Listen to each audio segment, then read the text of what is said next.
আমি আজি নিৰ্বাচন আয়োগৰ ওচৰলৈ যাবলৈ যিসকলে বিজেপিৰ বিৰোধিতা কৰি আছো যোৱা সময়ছোৱাত কংগ্ৰেছ দল, ৰাইজৰ দল, জাতীয় পৰিষদ, CPM, CPI, CPIML বা আমি একেলগে যোৱা সময়ছোৱাত বিভিন্ন কাৰ্যসূচী লৈছোঁ।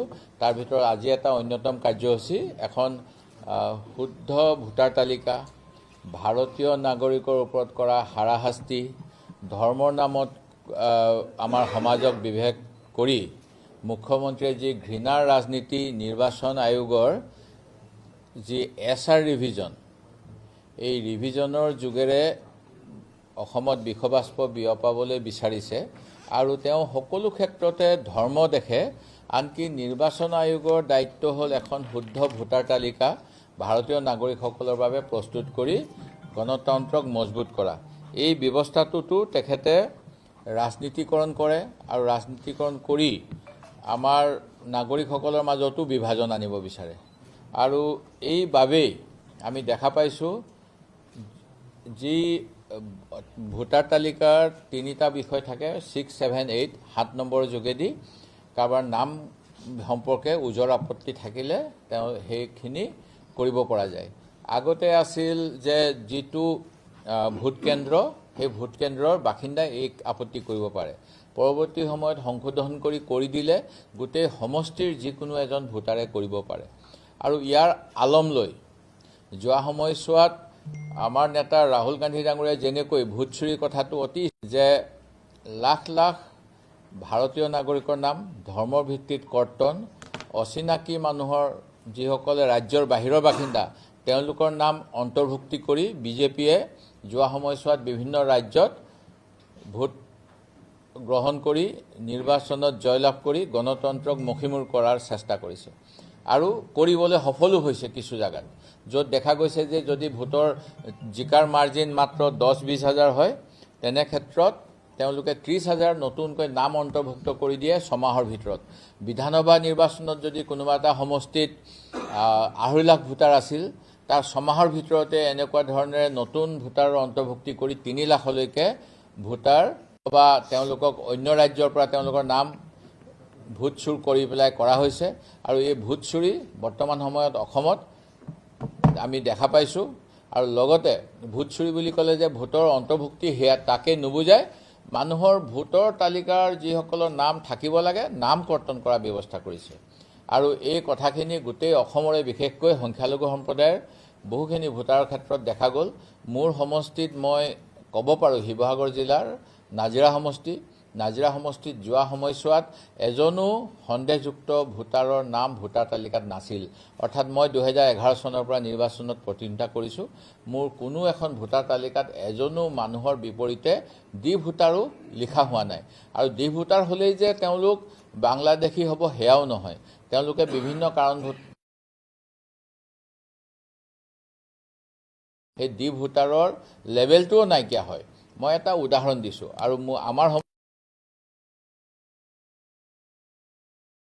দৰগাহ আছে, এই তাত বহুত মানুহে আজান পীৰৰ পৰিয়ালৰ মানুহ, বাঘ হাজৰিকাৰ পৰিয়ালৰ মানুহ বা বিভিন্ন মানুহৰ তাত উপাধিত দেখা পাব।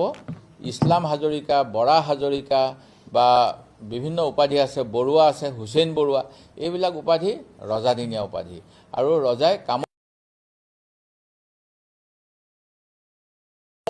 কিন্তু সেই অঞ্চলৰে বহুত মানুহ যিবিলাকে দেশ স্বাধীন হোৱাৰ আগৰে পৰাই আহোম ৰাজত্বৰ শাসনৰ পৰাই তাত আছে আৰু তেওঁলোকৰ ধৰ্মও বেলেগ, সেই মানুহবিলাকক এতিয়া সন্দেহ কৰি পেলাই BLOৰ যি এপ আছে এই এপত তেওঁলোকক কোনোবাই তেওঁলোকৰ বিৰুদ্ধে নাম কৰ্তনৰ অভিযোগ দিছে। আৰু এনেকুৱা ঘটনা যে মই এটা উদাহৰণ গ্ৰহণ কৰিছে যে আমি গণতন্ত্ৰক ৰক্ষা কৰিম, তেনেকুৱা পঞ্চায়তৰ সভাপতি, টাউন কমিটিৰ চেয়াৰমেন, ৱাৰ্ড মেম্বাৰ বা দলীয় বিষয়ববীয়াই এই কামখিনি কৰিছে। আৰু অনুৰূপ ঘটনা খুব লাইভত ধৰা পৰিলে বকু চমৰীয়াৰ চক্ৰ যিটো CDC অফিচ, সমজিলা আয়ুক্তৰ অফিচত। ইয়াৰ পূৰ্বে ভোটাৰ তালিকাৰ যিসকল BLOসকলক ধৰ্মৰ ভিত্তিত NMS বদলাই দিছিল বজালী সমজিলাত। আৰু সেই কথাটো ইতিমধ্যে আপোনালোকৰ যোগেৰে সংবাদ মাধ্যমত প্ৰকাশ পাইছিল। আমি এই গোটেই কথাবিলাক লক্ষ্য কৰিছোঁ যে অসমত যিমান ধৰক ভোটাৰ তালিকা তিনিটা কাৰণত কোৱা হয় যে তেওঁলোকে পাৰ্মানেণ্টলি শ্বিফটিং কৰিছে, যিটো একেবাৰে মিছা বা মৃত বুলি কোৱা হয়। এই গোটেইবিলাক খেলিমেলি নিয়ম অনুসৰি এনেকুৱা অভিযোগ পালে অভিযোগটো 21 দিনৰ ভিতৰত নিষ্পত্তি কৰিব লাগে। আমাৰ 22 তাৰিখৰ দিনাখন আমাৰ ভোটাৰ তালিকাৰ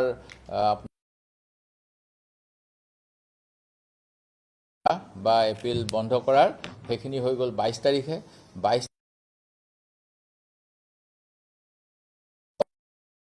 ওজৰ আপত্তি থাকিলে দিয়াৰ কথা আছিলে আৰু হিয়াৰিং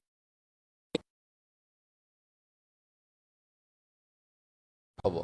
ইপিনে এনেকুৱা ওজৰ আপত্তি থাকিলে 21 দিনৰ ভিতৰত নিষ্পত্তি 40,000 এনেকৈও আপোনাৰ কমপ্লেইন দিয়া হৈছে। সেই গতিকে এই কমপ্লেইনবিলাক যদিহে ইলেকশ্যন যি নিৰ্বাচন হ'ব, যি অসমৰ বাবে নিৰ্ণায়ক নিৰ্বাচন, এই নিৰ্বাচনত বহু ভোটাৰে ভোট দিবলৈ সক্ষম নহ'বও পাৰে, যিহেতু তেওঁলোকক অন্যায় কৰি ভোট চুৰিৰ দ্বাৰা ভোটাৰ তালিকাৰ পৰা নাম কৰ্তন কৰা হ'ব। সেই গতিকে আমি আজি কেওটা ৰাজনৈতিক দলেই অসমৰ মুখ্য নিৰ্বাচনী আয়ুক্তৰ ওচৰলৈ এতিয়া যাম 2 বজাত আৰু তেখেতক আমাৰ ওজৰ আপত্তিখিনি জনাম।